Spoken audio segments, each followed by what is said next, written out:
There are certain players that we watch on a weekly basis that just don't get the opportunity, whether that's due to coaching decisions or just a lack of trust from the club. These players have all the talent to really be at the top of their game and at the top of their level, and to be impactful players or perhaps superstars somewhere else. In this video, I'll go through some players that I would like for them to leave their club. Let me know some players you guys have in mind, but these are 5 players that I would want them and I actually need them to leave their club in order for them to have a better career. Let me know if I'm wrong on any of these, but yeah, let's just get right into it.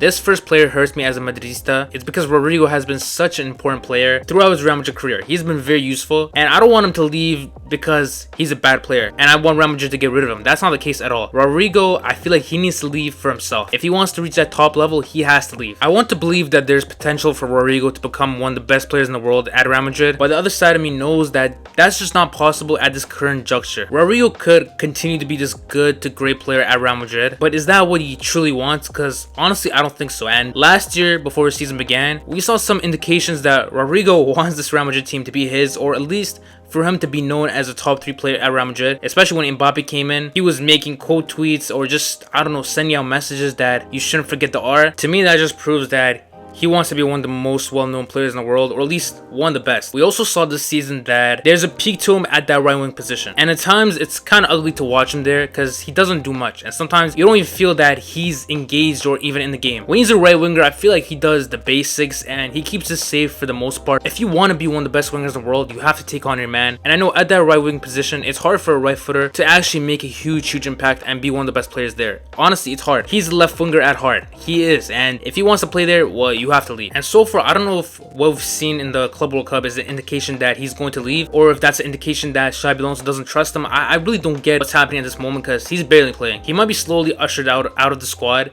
by Xabi Alonso. Maybe that's the tactic he's using. I'm not really too sure what's happening. There's not a lot of noise on this topic. When I scope out all the teams around the world and in Europe, you see that there's 2 teams that badly need a left winger. The first one is Arsenal. Obviously, they're so far in talks with Eze, but I think Rodrygo, obviously, he's a better player. He would fit a lot better. We'll see what happens. And the other one is Bayern Munich, who are almost calling up every single left winger on the market. Rashford, they've hit up Leao, they've hit up Nico Williams, who rejected them. They've hit up every single left winger. I don't blame them. They need a left winger badly, and honestly, if Rodrygo goes there, I think it's a pretty nice fit, man. It's a pretty nice fit, and I think there he could take his game to another level. There's some smoke there. And we'll see what happens. But I won't be surprised if Rodrygo by the end of this transfer window is not a Real Madrid player. I won't be shocked at all. He would be nice to have at Real Madrid as a backup player, as a guy part of the squad, but I'll be honest, it just feels like he's getting phased out. You've seen guys like Gonzalo Garcia, Arda Güler, those guys are getting more shine than Rodrygo.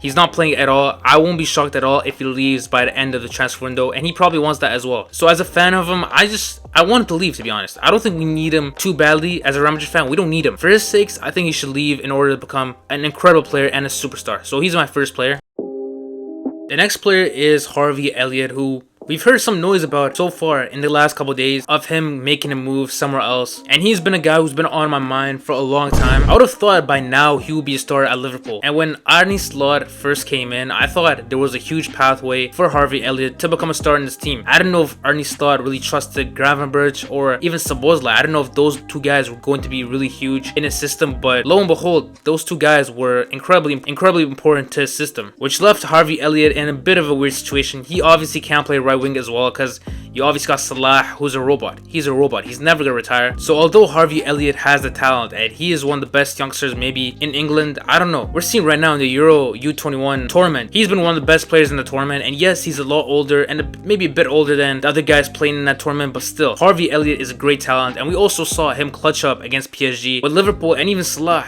They were having a horrible night, and then Harvey Elliott came on. He changed the game with that goal. I thought maybe there could be a pathway to him playing more this season, but when you're seeing Florian Wirtz come through the door, at this point you really don't have any game time lined up for you. And obviously Liverpool and Harvey Elliott, they both know. And Harvey Elliott, 100% he's going to be leaving by the end of this window, and I wonder where he's going to go. Fulham could possibly be a place, maybe Brentford. I'm sure he's gonna go to a mid-table Prem team. That's for sure what's gonna happen, and I won't be shocked if he becomes a huge star there, because this guy has all the potential in the world. He has great footwork, he has great skill, his dribbling is incredible, he has great passing. This guy is a good player. He only started 6 games this Premier League season, and in all competitions he had 5 goals and 3 assists. I mean, despite his limited minutes, you can see this guy is very efficient. When he has played, he's averaging key pass of 2.3 every game. This guy's good, and he's a creative monster. I would say if he goes to a new team, we'll see a new side of him. But Harvey Elliott is my second player, and I'm pretty sure this guy is going to leave. He's one of the guys who are probably going to leave for sure.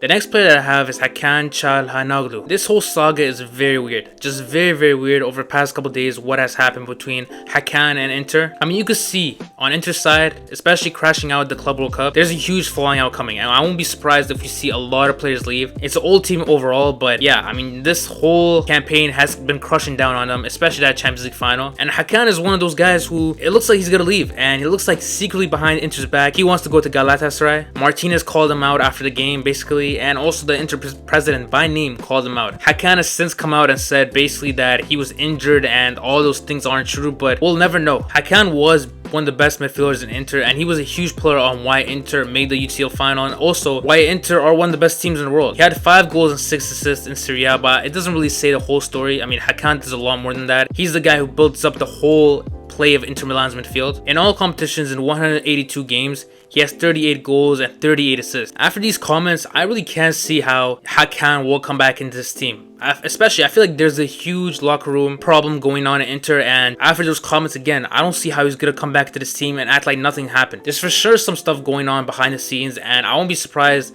if in a week or two we'll see Hakan leaving Inter. This guy always has problems when he leaves his team as well. I mean, this is not the first time. We saw AC Milan as well. I mean, AC Milan fans hate him because he went to Inter, and now Inter fans will hate him as well. It feels like every club that he's on will hate him. But still, he's a fantastic player, and we'll see what happens. Maybe they can reconcile this relationship, but at this very moment, it just doesn't seem like it, and Hakan is my third player.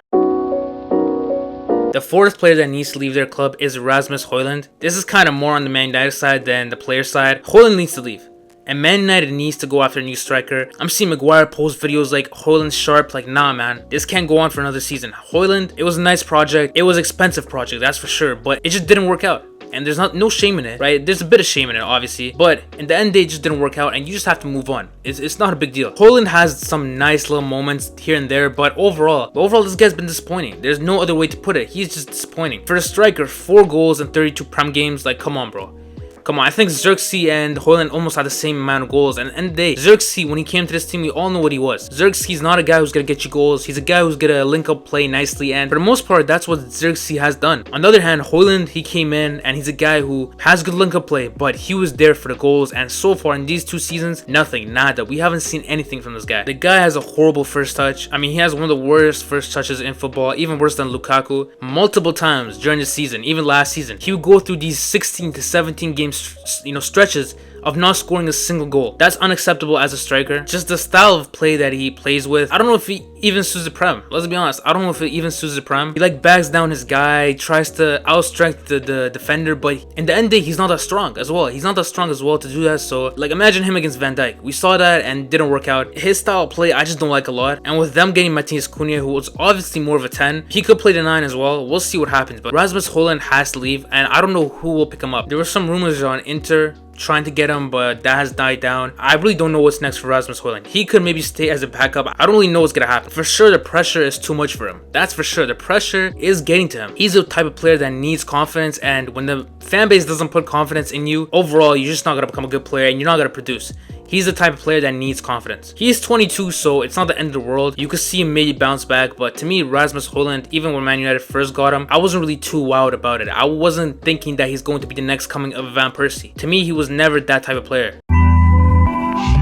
This guy needs to leave. If I was to type out need in capital letters, yeah, that would describe Ter Stegen, because he's a guy who's being cursed out to leave. The Barca fans are trying their best to get him to leave. You're seeing hashtags on X saying Ter Stegen out. I mean, I'll be honest, Ter Stegen, I feel bad for him, because in the end of the day, he is one of the best goalies in Barcelona's history. Whether you like him or not, he is. Yes, he's declined over the past year, but honestly, these couple last performances for Germany, he was very impressive. He was looking like prime Ter Stegen again. I don't think it's too right what fans are doing to him. Yes, now you got Juan Garcia, you got Szczesny, who was one of the best goalies in La Liga last season, but it's still not right to do this to one of your club leaders, but that's just my opinion, especially because he's coming off the back of a serious injury, and a lot of people celebrate that. A lot of Barca fans did. But Ter Stegen has a lot of issues, like near post finishes. He's not as quick anymore to save shots. I mean, this guy has declined. There's no doubt about that.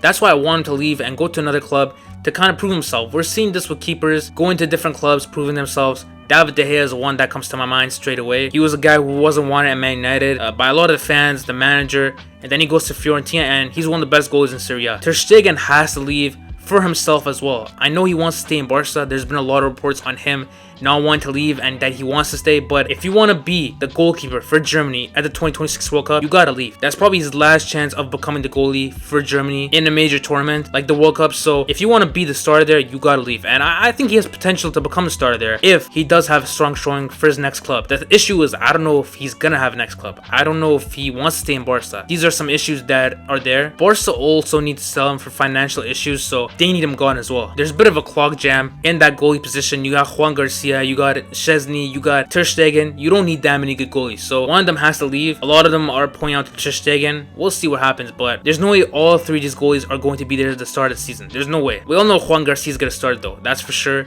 The other two, Szczesny could be a great backup. That's the whole point of why he came. He was okay with being the backup. Ter Stegen, I don't think he's okay with being the backup, so it will be great for him to leave. But yeah, that's part one of my players that need to leave their club. Let me know some of the players that you want them to make a move to a new club in the transfer window. Let me know in the comments below. Like, subscribe, as always, as I'm on the road to 1,000 subs. And as always, again, have a good day.